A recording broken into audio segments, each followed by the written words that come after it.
Thank you so much for having me. I do want to recognize Rotary International President Holger Knack, former President Mark Maloney, and District Governor Mary Shackleton.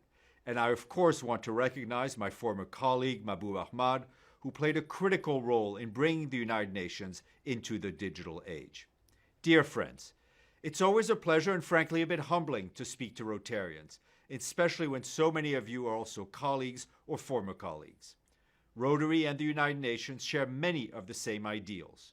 We too at the United Nations dream big and set bold goals.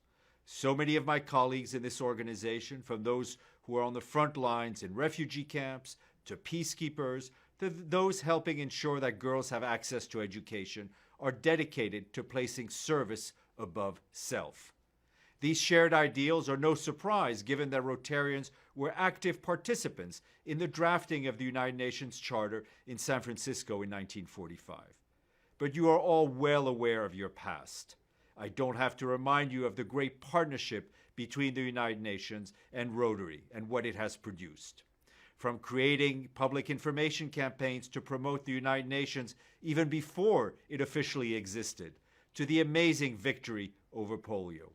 You know your past, but now is the time to focus on the future and how we will work together to build back better. We are hopefully beginning to see the end of the pandemic. In the Secretary General's own words, 2020 was an annus horribilis. The virus lifted the veil on the inequalities we all knew were there, but may not have been visible to all to see. The COVID-19 pandemic unleashed havoc in every country, in every economy. We lost 2 million lives. Every one of us was impacted one way or another, directly or indirectly.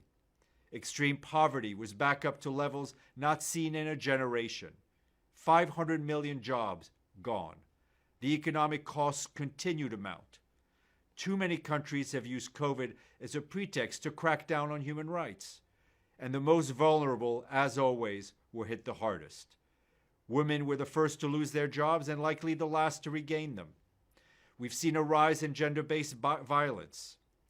Hundreds of millions of children have lost school time that only the most fortunate will be able to make up. We've seen an explosion in hate speech and hate crimes, and in many parts of the world, a rebirth of Nazi ideology. Sadly, it would take me hours to list all of the areas where we have lost ground in 2020. So this year, 2021, must be the year of getting us back on track, the year of building back, but not building back to what we had with the inequities we knew existed. We need to build back better, build back fairer, build back greener. This year, the Sustainable Development Goals will be more critical than ever. And this is where Rotarians come in, again. Over the years, I've had the privilege of participating in meetings of Rotary International, whether at the United Nations or even at the Global Rotary International Convention in Seoul in 2016. But what I have valued the most are the conversations I've had with individual Rotarians, whether casual chats with seatmates during my travels or speaking at small Rotary meetings. A few years back, I was invited to address Rotarians in various towns in Washington State and Oregon. What I've learned is that Rotarians are on the front lines. The efforts you make at the local level are critical to the work we do at the global level. You are that critical link that brings us closer to the first words of the Charter of the United Nations, we the peoples. You raise awareness in your communities. As business people, you ensure that you give back to improve the lives of others. As experts, you make sure that your skills are used for the benefit of those around you and in the wider world. As retirees, you make sure that your years of experience are put to use as you travel the world to help others. The global network of Rotary International is second to none.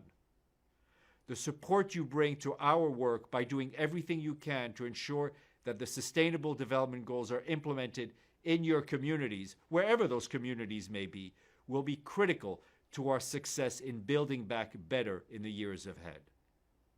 Dear Rotarians, you will need to raise your voice to ensure that everyone, everywhere, has access to the vaccine. Making sure that vaccines are treated as a global public good is a moral test for us all, and a test we risk failing.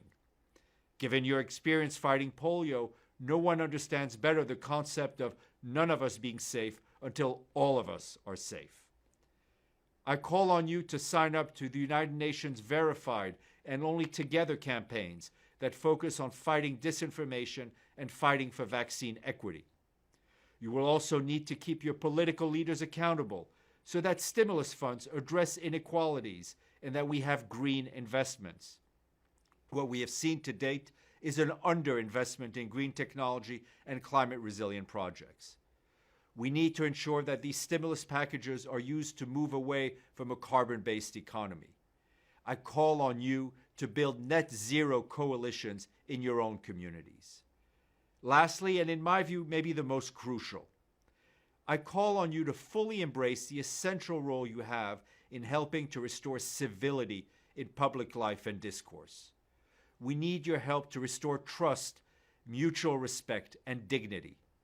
Sadly, simple, basic human decency is fraying around us all around the world. Since 1905, as Rotarians, you know these are not just some feel-good notions. They are essential underpinning of our common human bonds and are indispensable to forging and fueling solutions that will lift us all. If we are to succeed in building a fairer, more equitable world, we will need Rotarians to continue what they have always been doing, getting involved and getting results. Thank you very much for your time.